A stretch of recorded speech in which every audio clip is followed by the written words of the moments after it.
سورۃ آل عمران کی آیت نمبر 69۔ الحمدللہ وکفیٰ وسلام علی عبادہ الذین اصطفیٰ، خصوصاً علی سید الرسل وخاتم الانبیاء وعلى آلہ واصحابہ الاتقیاء۔ اما بعد فاعوذ باللہ من الشیطان الرجیم، بسم اللہ الرحمن الرحیم۔ ودت طائفة من اہل الكتاب لو يضلونکم وما يضلون الا انفسهم وما يشعرون۔ يا أهل الكتاب لم تكفرون بآيات الله وأنتم تشهدون؟ يا أهل الكتاب لم تلبسون الحق بالباطل وتكتمون الحق وأنتم تعلمون۔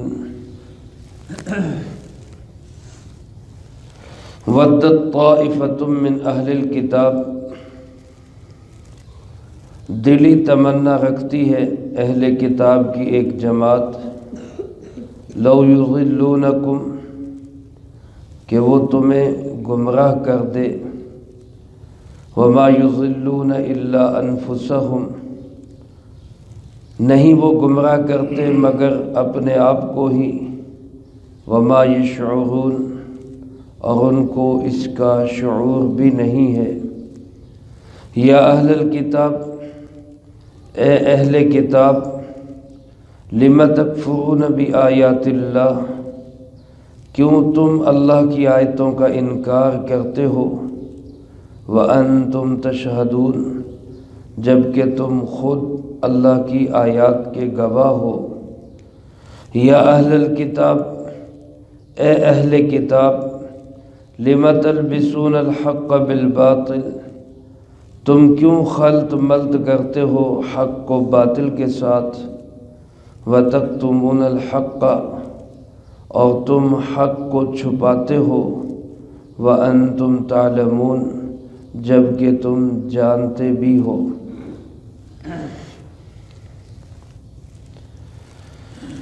ان آیات مبارکہ میں اللہ رب العالمین نے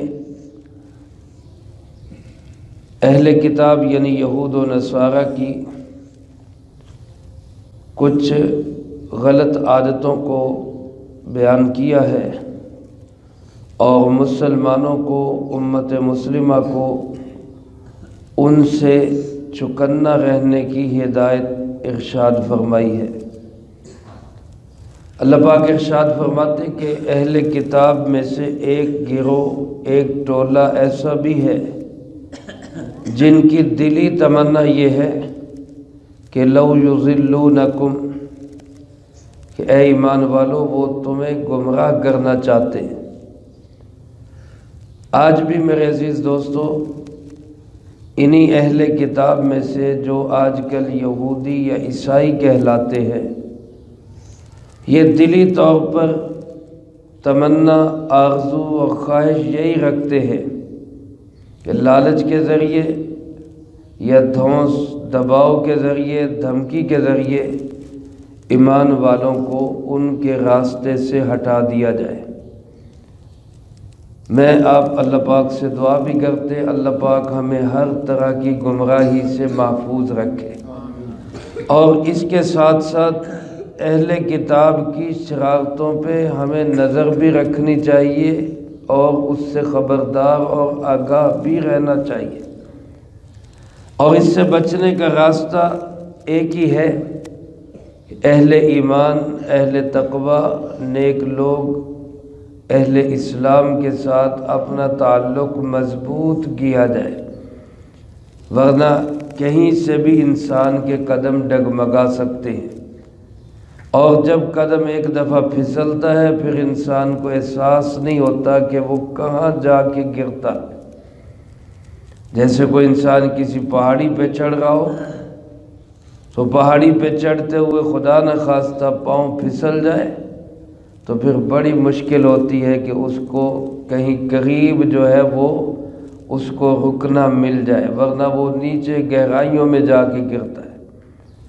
تو اس لیے جب ہم اسلام کے اس پہاڑ پہ، اس چوٹی پہ چڑھ رہے اور اللہ کے قریب ہو گئے تو بہت ضرورت ہے اس بات کی کہ ہم اپنے قدم پھونک پھونک کر رکھیں، ورنہ اہل کتاب، یہود و نصارہ، مشرکین، بے دین اور بد مذہب اور لا مذہب لوگ وہ تو دلی تمنا اور خواہش رکھتے ہیں کہ مسلمانوں کو بھی راستے سے ہٹا دیا جائے۔ ہمارے استاد محترم حضرت مولانا سرفراز خان صاحب صفدر رحمۃ اللہ علیہ نے واقعہ لکھا ہے صحابہ اکرام رضی اللہ تعالیٰ عنہ مجمعین کی زندگی کا۔ ایک بچی مسلمان ہوئی، اس کے گھر والوں نے اس کا کھانا پینا تک بند کر دیا، صرف اس لیے کہ اس کو راستے سے ہٹا دیا جائے۔ پھر ایک سفر میں جانے لگے تو انہوں نے اس کو بھی ساتھ لے لیا اور طے یہ کیا کہ دوران سفر نہ اس کو کھانا دینا ہے نہ اس کو پانی کا قطرہ دینا ہے۔ بھوک اور پیاس سے لاچار اور مجبور ہو کر یہ دین حق کو چھوڑے گی تو پھر ہم اس کو کھانا پینا دیں گے۔ لیکن اللہ نے اس بچی کو ایسی استقامت دی، ایسا صبر دیا کہ اس نے بھوک بھی برداشت کی، پیاس بھی برداشت کی، لیکن کلمہ ایمان نہیں چھوڑا، دامن مصطفیٰ صلی اللہ علیہ وآلہ وسلم کو نہیں چھوڑا، حتیٰ کہ ایک دن پیاس سے بے ہوش ہو گئی۔ لوگوں نے اس کو کہا کہ پانی پینا ہے تو دامن مصطفیٰ صلی اللہ علیہ وسلم چھوڑ دو، لیکن اس نے جذبہ ایمانی سے جواب دیا، ایک جان کیا 100 جانیں بھی قربان، پر دامن مصطفیٰ صلی اللہ علیہ وسلم کو نہیں چھوڑ سکتا۔ اللہ نے پھر اس کی کیسی غیبی مدد کی کہ جب وہ پیاس سے مجبور لاچار کسی جگہ پہ موجود تھی، خیمے میں موجود تھی، تو آسمان سے جنت کے پانی کا ایک ڈول اترا جس کو اس نے پیا، بھوک بھی مٹی، پیاس بھی مٹی۔ کئی لوگ اس منظر کو دیکھ کر اللہ نے ان کو ہدایت دی، مسلمان ہو گئے۔ جو ضد پہ اڑے ہوئے تھے وہ پھر بھی اڑے رہے۔ میرے محترم دوستو، جب انسان اللہ کے لیے قربانیاں کرتا ہے، استقامت، صبر اور حوصلہ اختیار کرتا ہے، تو پھر اللہ پاک ایسے غیبی مدد سے بھی نوازتے ہیں۔ ورنہ فرمایا یہ کافر، ان کا گروہ، ان کے ٹولے، یہ تو یہ چاہتے ہیں کہ تمہیں گمراہ کر دیں، حالانکہ فرمایا وَمَا يُضِلُّونَ إِلَّا أَنفُسَهُمْ، ان کی اس حرکتوں کا وبال تو انہی کے اوپر پڑے گا۔ اگر کسی کو یہ گمراہ کریں گے، خدا نہ خواستہ کوئی ان کا شکار ہو جائے گا، تو وہ تو گمراہی کی وجہ سے اپنی سزا بھگتے گا ہی، لیکن ان گمراہ کرنے والوں کو بھی اس کا وبال بھگتنا پڑے گا۔ تو یہ اپنے آپ کا ہی نقصان کر رہے ہیں، کسی اور کا تو نقصان نہیں کر رہے۔ وما یشعرون، اور اللہ پاک فرماتے ہیں ان کو اس کا شعور بھی نہیں ہے۔ یہ لاشعور اور بے شعور لوگ ہیں جو خود بھی گمراہی کے کھڈے میں گر رہے اور دوسروں کو بھی گمراہی کی طرف لے جا رہے ہیں۔ پھر اللہ پاک اہل کتاب کو مخاطب کر کے فرماتے ہیں لِمَ تَكْفُرُونَ بِآيَاتِ اللَّهِ، کیوں اللہ کی آیتوں کا انکار کرتے ہو؟ تم تو خود تورات پڑھنے والے، تم تو خود انجیل پڑھنے والے، تورات اور انجیل میں جناب محمد کریم صلی اللہ علیہ وآلہ وسلم کے تذکرے موجود ہیں۔ آج اگر ان کا انکار کرتے ہو تو تورات اور انجیل کا بھی تم انکار کر رہے ہو۔ تو وَأَنْتُمْ تَشْهَدُونَ، تمہاری آنکھوں کے سامنے تم دیکھ رہے ہو، تم گواہ ہو، اور تم اس بات کو بہت اچھی طرح جانتے ہو کہ یہی وہ حضرت محمد صلی اللہ علیہ وآلہ وسلم ہیں جن کی بشارتیں تورات اور انجیل میں موجود ہیں، وہ یہی تو ہے۔ تم اس بات کے خود گواہ ہو، تم اس چیز کو تورات اور انجیل میں دیکھ رہے ہو۔ پھر ان کا انکار کر کے کیوں تم اللہ کی آیات کا کفر کر رہے ہو؟ یہ مطلب نہیں کہ اگر تمہیں پتہ نہیں تو چلو نادانی میں کفر کر لو، ایسی بات نہیں۔ نادانی اور ناواقفیت میں کفر بھی بہت بری چیز ہے، لیکن جان بوجھ کر کفر کرنا یہ تو اس سے ڈبل جرم ہے، یہ تو دوہرا گناہ ہے۔ تو تمہیں پتہ بھی ہے، تمہاری کتابیں بھی کہتی ہیں یہی وہ محمد صلی اللہ علیہ وآلہ وسلم ہے جو آخری نبی ہیں۔ نشانیاں، علامات، کرامات، معجزات سب تم دیکھ رہے ہو، اس کے باوجود تم انکار کر رہے ہو، تو یہ اللہ کی آیتوں کا جان بوجھ کر انکار ہے جو تمہارے گناہ کو اور زیادہ پکا اور مضبوط کر رہا ہے۔ اور پھر فرمایا یا اہل الکتاب لم تلبسون الحق بالباطل، اے اہل کتاب تم حق اور باطل کو خلط ملط کیوں کر رہے ہیں؟ صحیح کو غلط سے گڑبڑ کیوں کر رہے ہو؟ معلوم ہوتا ہے کہ یہود و نصارہ کی یہ پرانی عادت ہے کہ کچھ ادھر سے لیا کچھ ادھر سے لیا اور حق اور باطل کو ملا کر لوگوں کو شکوک و شبہات میں ڈال دیا۔ آج کل یہ ڈیوٹی آپ جانتے ہیں کون ادا کر رہا ہے؟ اہل کتاب کی، یہود و نصارہ کی یہ ڈیوٹی آج کل میڈیا ادا کر رہا ہے۔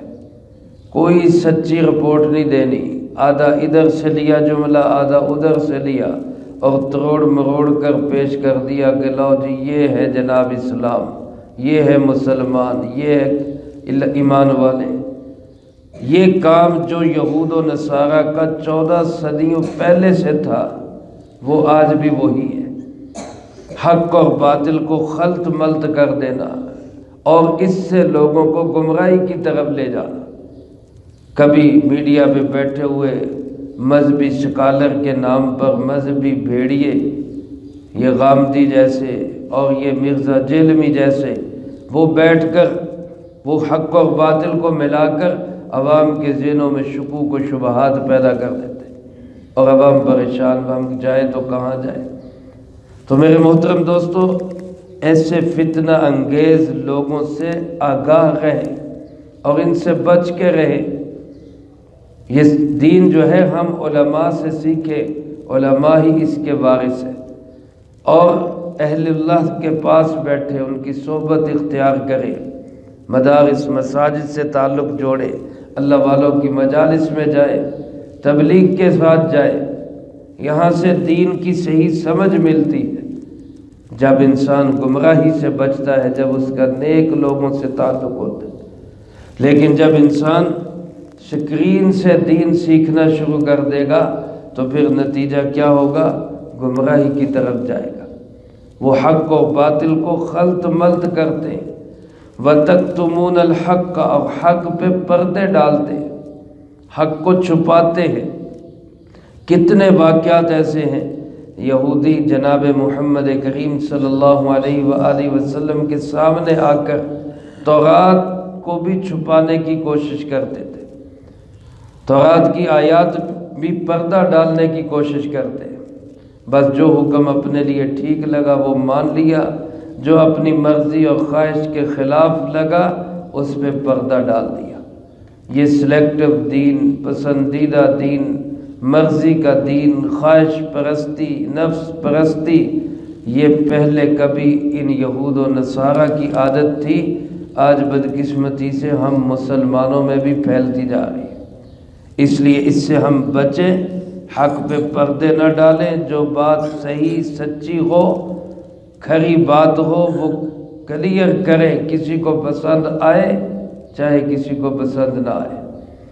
قل الحق ولو کان مر، حق بات کہو چاہے وہ کڑوی ہی کیوں نہ ہو، لہجہ صحیح ہو، درست لہجہ نہ ہو، حقارت والا لہجہ نہ ہو، صحیح بات، سچی بات، کھری بات، نرم لہجے کے ساتھ اللہ رب العالمین کا حکم ہے، جناب محمد کریم صلی اللہ علیہ وآلہ وسلم کا طریقہ ہے۔ اور گڑمڑ خلط ملط باتوں کو ملا دینا، حق کو چھپا دینا، یہ یہود و نصارہ کا طریقہ ہے، اللہ ہمیں اس سے محفوظ رکھے۔ اللہ پاک فرماتے ہیں وَأَنْتُمْ تَعْلَمُونَ، یہ جرم تو ہے، کوئی بندہ نادانی اور لا علمی میں ایسا کرے تو وہ بھی جرم ہے، لیکن ایک بندہ جان بوجھ کر حق پہ پردے ڈالے، جان بوجھ کر حق باطل کو خلط ملط کرے، یہ اس سے بڑا مجرم اور دوہرا گناہگار ہے۔ تو میرے عزیز دوستو، ان یہود و نصارہ کی ایسی شرارتوں سے ہمیں آج بھی آگاہ رہنے کی ضرورت ہے اور بچنے کی ضرورت ہے، ورنہ ان کی دلی تمنا اور خواہش تو یہی ہے کہ مسلمانوں کو بھی گمراہی کے گڑھے میں گرا دیا جائے۔ اللہ مجھے آپ کو سب کو علماء کا تعلق نصیب فرمائے اور قرآن و سنت سے محبت اور عقیدت نصیب فرمائے اور دین حق پر، صحیح دین پر اللہ ہم سب کو ثابت قدمی نصیب فرمائے، جو کہا سنا اس کو زندگی میں لا کے دوسروں تک پہنچانے کی توفیق عطا فرمائے۔ اللہم انت السلام ومنک السلام، تبارکت ربنا وتعالیت یا ذا الجلال والاکرام۔ اللہم اعنا علی ذکرک وشکرک وحسن عبادتک۔ اللہم احسن عاقبتنا فی الامور كلها واجرنا من خزي الدنيا وعذاب الآخرة۔ اللہم واقیتا كواقیة الولید، اللہم استر عوراتنا وآمن روعاتنا۔ اللہم انا نجعلك في نحورهم ونعوذ بك من شرورهم۔ اللہم اکفنا بحلالك عن حرامك واغننا بفضلك عمن سواك۔ اللہم اکفنا كل مہم من حیث شئت ومن این شئت۔ رب اغفر وارحم وانت خیر الراحمین، رب ارحمهما كما ربياني صغيرا۔ اللہم ربنا تقبل منا انك انت السمیع العلیم وتب علینا انك انت التواب الرحیم۔